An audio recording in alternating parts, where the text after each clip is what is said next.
Tutorial, I am going to show you just a couple little quick things about selection tools and how to group and ungroup and things like that. So we've gone over this a little bit, but I think it's a good little refresher. Okay, so when you're selecting objects, now this is just my simple bodice, and if I click on it, so I'm on the selection tool. And then there's the direct selection tool. So on the selection tool, when I click, it's going to click large groups of things, okay? So I can tell what's grouped and what's not grouped. So this whole line is a group. Click on this. This is a group, and this is a group. Now this I've grouped all together, okay? So it will just click on large paths.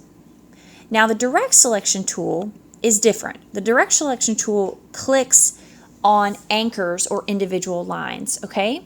So when I go to move something, it moves that individual anchor point. Now, which is a problem, okay? Or can be a problem if we're trying to move things and keep things tight, okay? So I'm just going to press Command Z, okay? That just goes backwards, it steps back, okay?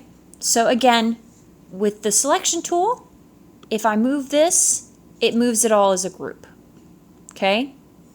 And again, Command Z, goes back to where it was. If I use the direct selection tool, it will move an individual point, okay? And I can just Command Z, get it back to where it goes. Also, when we work with handles, okay, that's where you're going to see your handles, okay? Command Z.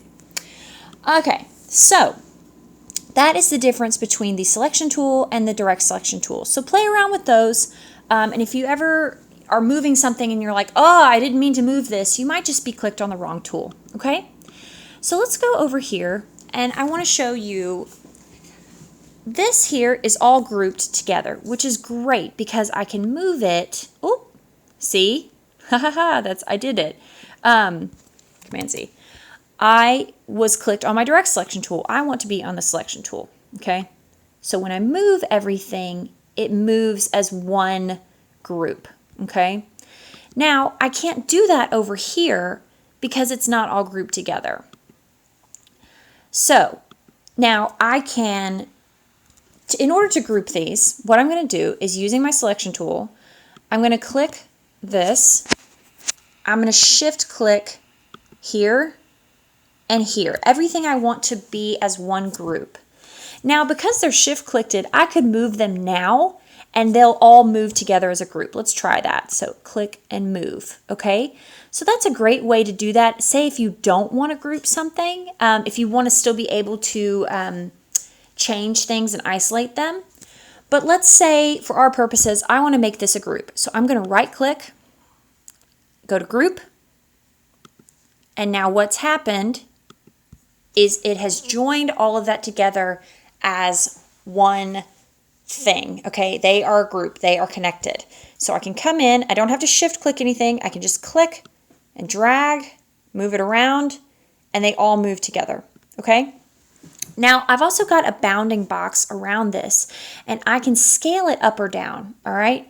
So we don't really want to do that because we're trying to keep, fancy, we're trying to keep all of this together and all of our measurements accurate. But I just wanted to show you that you can do that. Now, also, here I get the little diagonal arrow, but here I get a kind of rounded arrow, and that means I can rotate it. Now, this actually is very helpful. So I can click and drag and rotate this around. And this is helpful in terms of, so say I wanted to get these close together in terms of printing. Sorry, this is a little messy. Let me delete that. And delete that. I didn't realize those were there. So this is very helpful in terms of lining things up and getting them kind of squared up for printing, okay?